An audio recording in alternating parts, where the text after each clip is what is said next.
तो दोस्तों, साउथ के आइकॉन स्टार अल्लू अर्जुन और नेशनल क्रश के नाम से मशहूर एक्ट्रेस रश्मिका मंदाना की फिल्म पुष्पा आज बड़े पर्दों पर रिलीज हो चुकी है।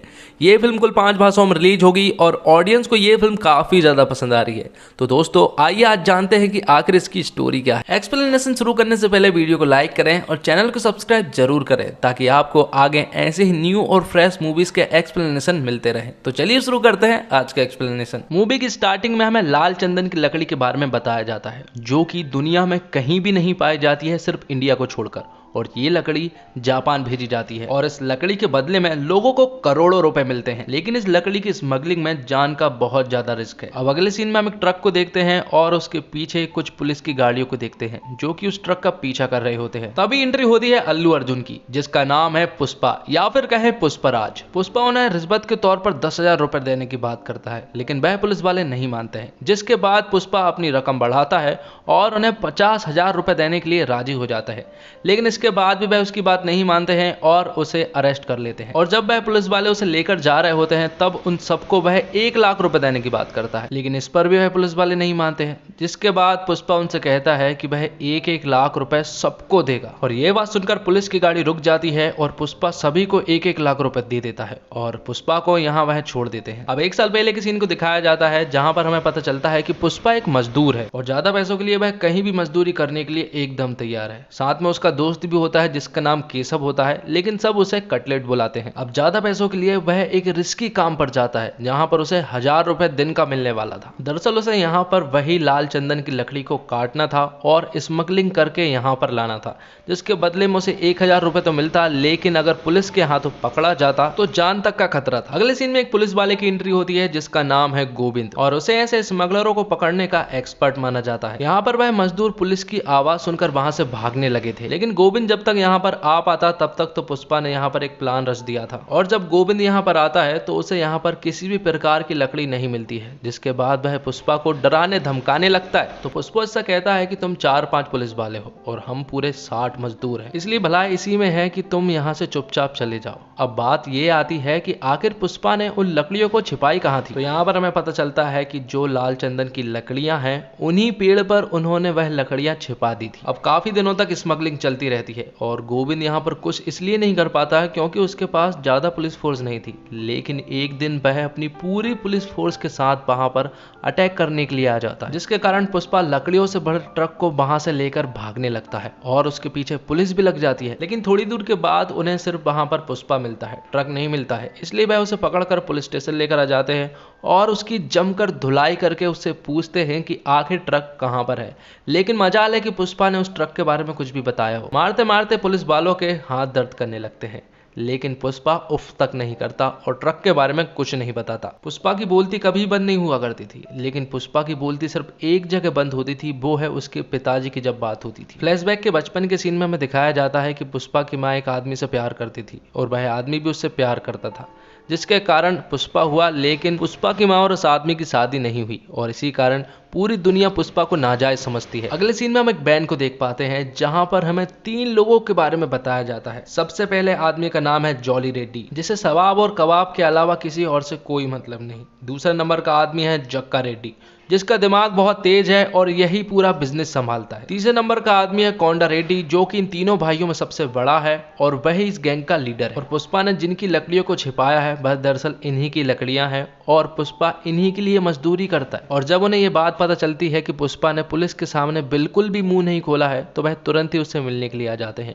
और उनसे उस ट्रक के बारे में पूछते हैं, जिसके बदले में पुष्पा उनसे 5 लाख रुपए मांगता है, जिस पर कोंडा गैंग भी मान जाती है और पुष्पा को 5 लाख रुपए देती है उस लकड़ियों के बदले में। और जिस वैन में बैठकर पुष्पा आया था अब वह उस वैन में बिठाकर उसे नहीं ले जाते हैं। तो पुष्पा उन 5 लाख रुपए से एक नई वैन खरीद लेता है। अगले सीन में हम देखते हैं कि कोंडा रेड्डी अपने आदमियों पर काफी गुस्सा हो रहा था क्योंकि उनकी लकड़ियां अब पुलिस के हाथों लगने लगी थी। तो यहाँ पर पुष्पा उसे एक प्लान बताता है और कहता है कि अगर मेरे प्लान से आप चलेंगे तो ये लकड़ियां जिंदगी में कभी कोई नहीं पकड़ सकता। तब कोंडा उसके प्लान को सुनता है और स्मगलिंग की लकड़ियों का काम उसे ही सौंप देता है, जिसके बाद पुष्पा अपना काम स्टार्ट कर देता है और दूध वाले टैंकर में लकड़ियों को छिपाकर वह चेक पॉइंट पार करने लगा था और गोविंद भी उन्हें नहीं पकड़ पा रहा था। अगले सीन में एंट्री होती है सिरवल्ली की, जो कि उन्हीं के गांव में रहा करती है और उसे देखकर पुष्पा को पहली नजर का प्यार हो जाता है। पुष्पा सिरवल्ली के दिन भर पीछे पड़ा रहता है, लेकिन सिरवल्ली उसकी तरफ एक झलक देखती तक नहीं है। लेकिन एक दिन सिरवल्ली और सिरवल्ली के फ्रेंड्स जब पिक्चर देखने गए थे तो उनके पास कुछ पैसे कम पड़ गए थे, जिसके बाद वहां पर कटलेट जाता है और उनसे कहता है कि ये 1000 रुपए रखो, इसके बदले में तुम्हें सिर्फ एक बार पुष्पा को हंसकर देखना होगा, जिस पर सिरवल्ली भी मान जाती है। अगले सीन में हम देखते हैं कि सिरवल्ली एक मंदिर के पास पुष्पा को हंसते हुए देख रही होती है और ये देखकर पुष्पा भी बहुत ज्यादा खुश हो जाता है और फिर तुरंत ही सिरवल्ली से बात करने के लिए उसके पास चला जाता है। उसके पास जब वह बात कर रहा होता है तो उसे पता चलता है कि उसने इस काम के लिए उसे 1000 रुपए दिया था। ये सुनकर वह कटलेट को बहुत मारता है। अगले सीन में एक और नए कैरेक्टर की एंट्री होती है जिसका नाम है मंगल सीनू और पूरी कोंडा गैंग मंगल सीनू के अंडर में ही काम करती है। तो यहाँ पर मंगल सीनू कोंडा रेड्डी के पास आता है और उसे एक काम देता है। मंगल सीनू उससे कहता है कि उसके पास लकड़ियां रखने के लिए जगह नहीं, इसलिए वह इस जगह पर वह लाल चंदन की लकड़ियों को रखेगा, लेकिन उसे एक ऐसे आदमी की जरूरत है जो कि इन लकड़ियों की रक्षा कर सके और इस काम के लिए कोंडा की नजरों में पुष्पा के अलावा कोई और दूसरा इंसान तो हो ही नहीं सकता। जिसके बाद थोड़े दिनों के बाद इस अड्डे के बारे में पुलिस को खबर लग जाती है। तो यहाँ पर पुष्पा इन सारी लकड़ियों को नदियों में फेंक देता है और जब पुलिस यहाँ पर चेकिंग करने आती है तो उन्हें यहाँ पर कुछ भी नहीं मिलता है। और दूसरी तरफ हमें दिखाया जाता है कि जो लकड़ियां तैरती हुई गई थी वह डैम के पास आकर रुक गई थी और वहां पर कटलेट ने उस डैम को बंद करवा दिया था और उन सारी लकड़ियों को बहने से बचा लिया। जिसके बाद पुष्पा कोंडा रेड्डी से कहता है कि हम मंगल सीनू के लिए काम क्यों कर रहे हैं, क्योंकि वह इन लकड़ियों के लिए हमें कम पैसे दे रहा है। वह उससे कहता है कि 1 टन लकड़ियों के लिए वह हमें 25 लाख देता है, जबकि वह इन्हीं लकड़ियों को बेचकर चेन्नई से 1 करोड़ रुपए कमाता है। इसलिए पुष्पा उससे कहता है कि कम से कम हमें 50 लाख रुपए तो मिलना चाहिए। जिस पर कोंडा रेड्डी उससे कहता है कि तू खुद ही जाकर मंगल सीनू से बात कर ले और अगर उसने बात मान ली तो आधा आधा हम बांट लेंगे। अगले सीन में हम देखते हैं कि पुष्पा मंगल सीनू के यहाँ पर बात करने के लिए जाता है। वह मंगल सीनू से कहता है कि आप हमें इन लकड़ियों के बदले में 50 लाख रुपए दे, वरना हम इन लकड़ियों को डायरेक्ट चेन्नई में बेच देंगे। तो मंगल सीनू उससे कहता है कि चेन्नई को पहुंचाने में इन लकड़ियों के बदले में उसे 15 चेक पॉइंट पार करना पड़ता है और इसीलिए उसे बहुत सारे पैसे पुलिस वालों को खिलाने पड़ते हैं। जिस पर पुष्पा से कहता है कि ये काम तो वह भी कर सकता है, लेकिन फिर भी बहुत सारे पैसे बचते हैं। तो मंगल सीनू उसे पैसे देने से मना कर देता है।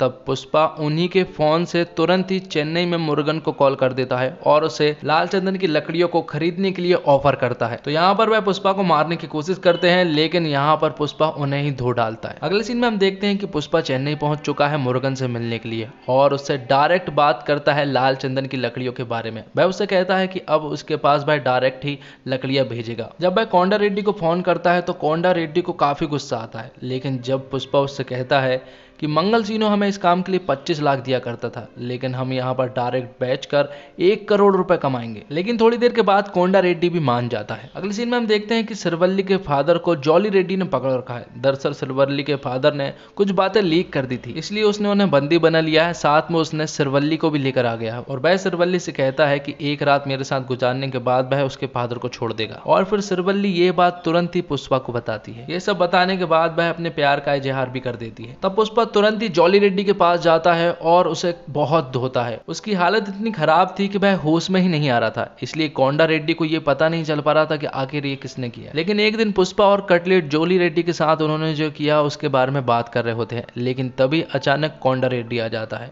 उनकी ये बातें वह सुन लेता है, लेकिन ये बात पुष्पा और कटलेट को नहीं पता चलती। और जब कोंडा रेड्डी एक दिन पुष्पा को लेकर कहीं पर जा रहा होता है, तभी अचानक वह उसे वहां पर बंदी बना लेते हैं। वह उसके मुंह को भी ढक देते हैं और जब कोंडा रेड्डी उसके ऊपर गोली चलाने ही वाला होता है कि तभी कोंडा रेड्डी के ऊपर ही कोई गोली चला देता है और उसकी वहीं पर मौत हो जाती है। दरअसल वह गोली मंगल सीनू के साले ने चलाई थी। आगे हमें इस फिल्म की सबसे बेहतरीन फाइट देखने को मिलती है, जिसमें पुष्पा उन सभी को मार देता है और यहाँ पर वह जग्गा रेड्डी को बचा लेता है, क्योंकि वह उसका बिजनेस पार्टनर था। और जब यह बात मंगल सीनू को पता चलती है कि उसका साला मर चुका है, तो वह आग बबूला हो जाता है और फिर अगले ही दिन एमएलए के साथ बैठक करवाता है। एमएलए के सामने पुष्पा कहता है कि ये सारी गलती मंगल सीनू की है।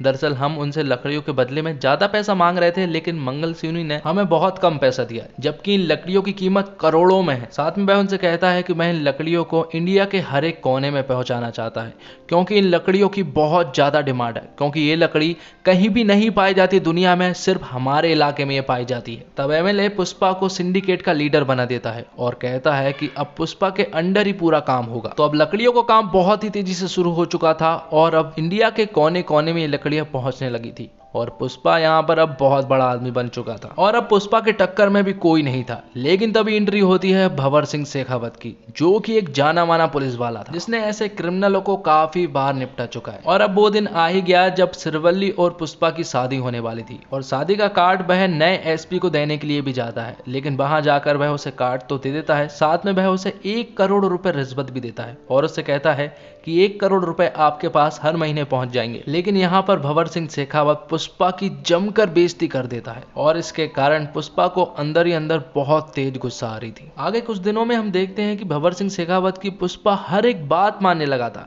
जैसे पुष्पा उसकी कठपुतली बन गया हो। अब वो दिन भी आ गया जब पुष्पा की आज शादी है, लेकिन पुष्पा शादी से गायब है और वह तो भंवर सिंह के साथ जश्न मना रहा है। यहाँ पर भंवर सिंह और पुष्पा काफी ज्यादा खुश थे, लेकिन तभी आता है कहानी में एक ट्विस्ट और पुष्पा भंवर सिंह को उसकी औकात बताने लगता है और पुलिस स्टेशन में तुमने मुझसे जो भी बात कही थी उसे अभी तक याद है। और वह अभी तक इसलिए चुप था क्योंकि उसकी माँ खुश थी और माँ इसलिए खुश थी क्योंकि उसकी शादी हो रही थी, इसलिए वह कुछ नहीं बोल रहा। लेकिन आज के बाद तेरे पास कोई पैसा नहीं पहुंचेगा और तेरी वर्दी की इज्जत भी कोई नहीं करने वाला। साथ में वो भंवर सिंह के कपड़े भी उतारवा देता है और अपने भी उतार देता है और कहता है ऐसे ही बिना कपड़ों के अगर पब्लिक में चला गया तो कोई उससे कुछ नहीं बोलेगा, लेकिन अगर तू पब्लिक के सामने बिना कपड़ों के गया तो उसके सामने कुत्ता तक नहीं थूकेगा। पुष्पा यहाँ पर भंवर सिंह की उसकी औकात बताकर वहां से चला जाता है। यहाँ पर भंवर सिंह भी आग बबूला हो रहा था और घर आकर उसने सबसे पहले पुष्पा के दिए हुए नोटों को जलाया था। और फिल्म के लास्ट में हम पुष्पा और सिरवल्ली की शादी को होते हुए देख पाते हैं और यहीं पर पुष्पा 1 मूवी खत्म होती है। तो दोस्तों वीडियो अच्छी लगी तो वीडियो को लाइक जरूर करें और चैनल को सब्सक्राइब भी जरूर करें और साथ में उस नोटिफिकेशन बेल को भी ऑल पर कर दें ताकि आपको